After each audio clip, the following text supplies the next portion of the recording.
জিরেমীয় ঠিক কীভাবে মিশরীয় সাম্রাজ্যের ধ্বংস হবে তা ভবিষ্যৎবাণী করেছিলেন, অর্থাৎ ফোরনের দেশ। তিনি তার বইয়ের ৪৬ অধ্যায় ১৬ পদে নিম্নলিখিত কথাগুলো বলেছেন। তিনি অর্ণবকে হুঁচট খাওয়াইলেন।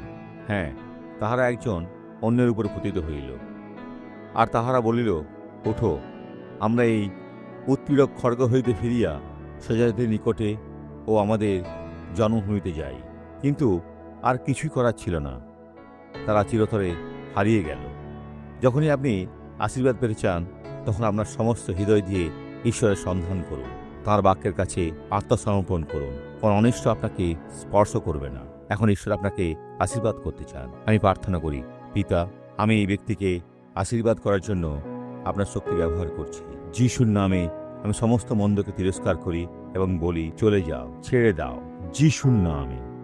আমিন।